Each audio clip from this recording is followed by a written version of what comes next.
Yes, I did a draft but couldn't use sound, so I'm going to go ahead and give you a playback of it. Um, so the first pack had Master Splicer, a Gut Shot, and some other good spells as in the Grim Affliction and Volt Charge. I picked the Volt Charge because that is the best card.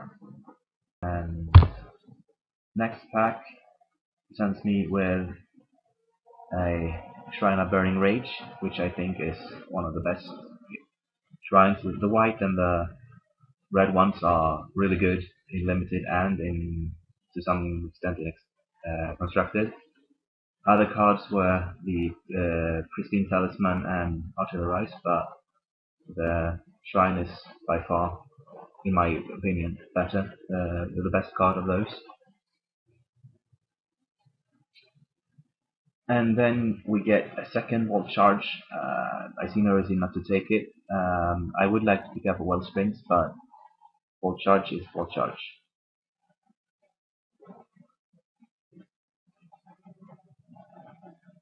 And the next pick is no good red card. So the first card that comes to mind is the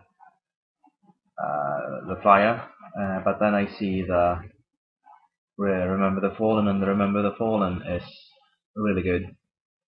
There's also an Exarch, but it's double white, and I don't think that's the pick. So Remember the Fallen. Recursion is obviously good, and this allows me to fetch most likely two creatures, but since I already have a shrine, that one is a good thing to fetch back as well. And now we get a Suture Priest. Suture Priest is something that I think should go a bit earlier than that, but we might not have any white players, so that's the pick. The Gremlin Mine was an option, but Suture Priest. And now we get another Master Splicer. I had it as an option already in the first pack, and now we get another one. Easy pick. Master Splicer is one of the best splicers. It's about the same power level as Wind Splicer, I think,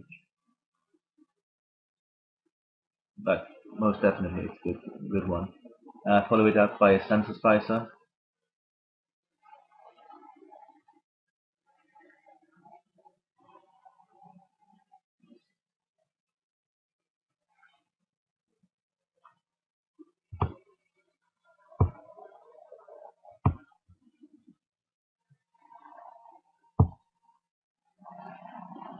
And another Suture Priest, not complaining there. So we are white, most definitely, and red either as a splash or as a mine color. That remains to be seen.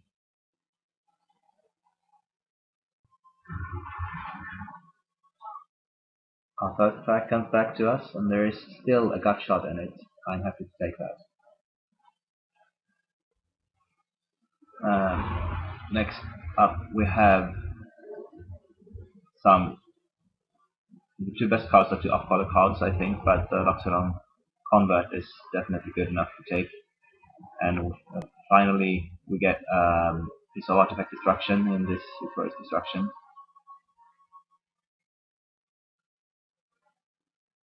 And yeah, the last few picks aren't that exciting. Just picking the cards that are the strongest for the most case.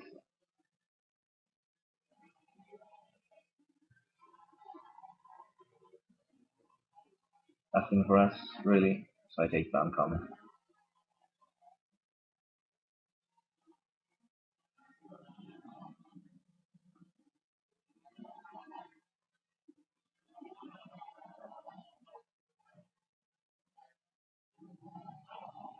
Yeah, nothing. It's too late in the pack to be anything relevant.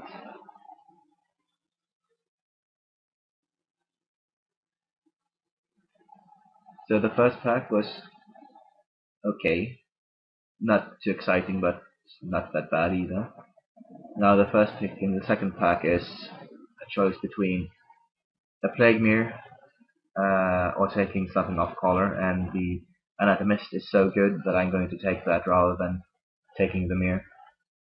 Anatomist is quite probably, I've heard people state that it's better than the Flame Fiend, and I can definitely see that see people make a case for that. And second pick, we get an Into the Core. Obviously, the person to our uh, left is not red,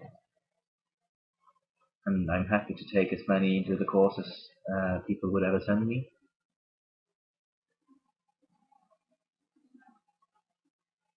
A little bit disappointing having to take something off collar first pick, but when you get Into the Core as a second pick, you live with it. And now the choices between a Partisan and a Ringleader. I take the Partisan because it can block. I see that as being quite an upside. I want to have choices, and if I have the choice block or no block, I take the one that can block. So, and that being said, the Ringleader might very well wheel. People don't value it highly enough. I think it's a solid card, but in this, it's just that in this case, I wanted something else. And here we get another Into the Core. Again, it's alongside Olga Resistor, but Into the Core is Into the Core. I'd happily play 4 of those against most decks. Not against all decks, but against most decks. And there are a few cases where I wouldn't want to play any. And here we get Divine Offering.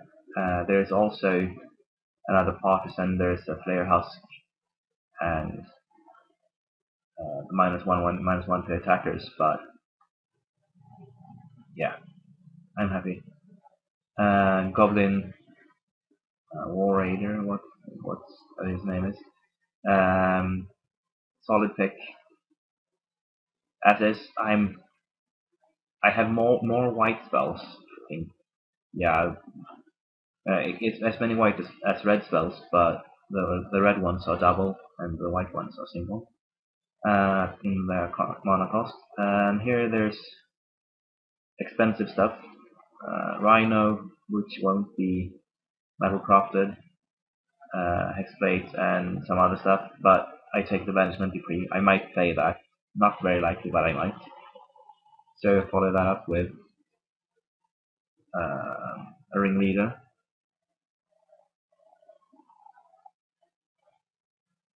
which might make the deck. And here there is a mitotic mutation manipulation.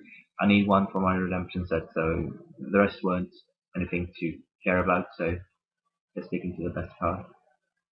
And the same here. I need Magnetic Mine. The best card was the jumping thingy, but I'm not going to worry about it. It's an artifact, and one power one toughness I can deal with that. Nothing for us. Taking the best card against us.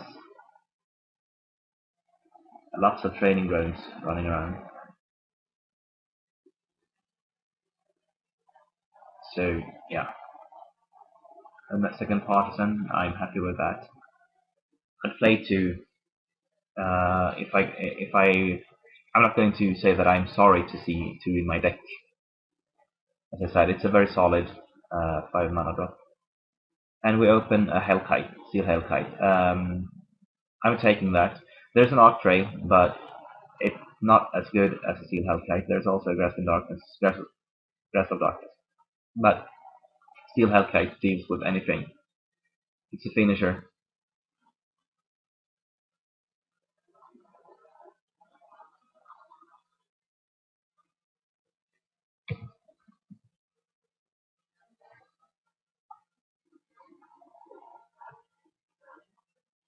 And now I get a choice. There's the Shatter in this pack. There's also a Tumble Magnet, a Trigon, and a Cerebral Eruption.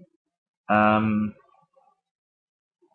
Cerebral Eruption is a decent card, but it's situational, and I don't want something that's situational in this deck, at least not yet. I'd much rather have something that does things all the time, and what fits the bill most is, I think, the Trigon of Corruption. I can also add more counters with my Volt Charges. The same is true for Tumble Magnet, but the Trigon is the stronger card. And then I get nothing that I really want to play, but sensors have been good to me. There was Tangle Angler, which maybe should have been the pick because it's a really good infect card that you don't want to face if you can help it. But yeah, I take the card that might make the deck. Not sure, but it might. And here we have a Perilous Mirror. I'll take that. It's going to supply me some uh, early drops, which I still might need. This pack has got a bunch of stuff that I could use. The Glinthawk isn't that exciting yet, but I've got a couple of 2-drops which I could return, and I got the Trigon, so I take it because I have the Trigon.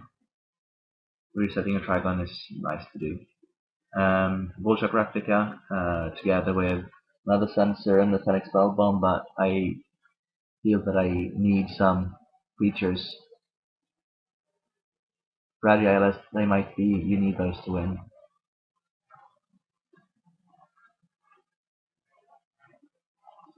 So we are sliding a bit more towards white, having 2, 4, 6, 7 red spells, of which one can be played without red mana, and 3, 5, 6, 7, 8, 9, 10 white spells. I feel that the deck is quite good. It's not going to be overly aggressive. I mean, we could have turn 3 Glinthawk or whatnot, but it's more likely that we'll gain some board and then advantage and slowly but steady grind our opponent down. Having it 2 into the course helps there, and the Steel Hellkite can win of almost any board position. And again, we'll get the choice between Replica and Spellbomb. This time I shall just take the Spellbomb because I think that I might need it to dig for lands and such, and maybe contribute for the win.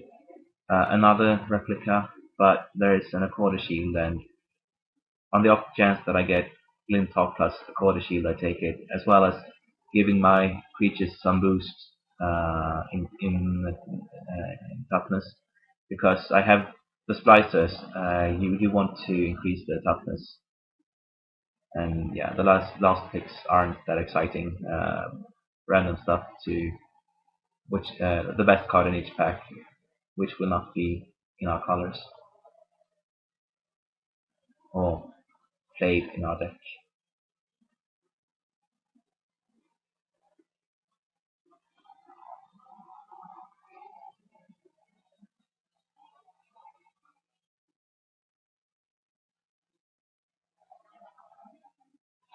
So now we get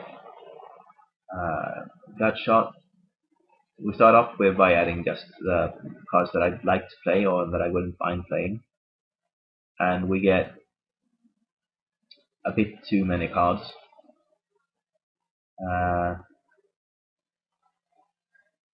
So we have to decide on what cards to cut, and I think that the cards that does the least in this deck are the Fenix Spellbomb, because I'm not very much relying on it to do anything. The Glinthawk might sit in my hand at some times, but I think that it's still better than a random spell bomb. So I have the choice of cutting Partisan, Loxodon Cohort, or I could look a Ringleader as the last cut. And I think that the Cohort will be the least exciting. The Convert is a decent card, high power, can punch through most stuff that the opponent has on his or her side. Together with it does kill Blight Widow, which this deck might have some problems dealing with. So yeah, adding the lands, it suggests 9/8, and I have no problem with that. It seems like an okay combination.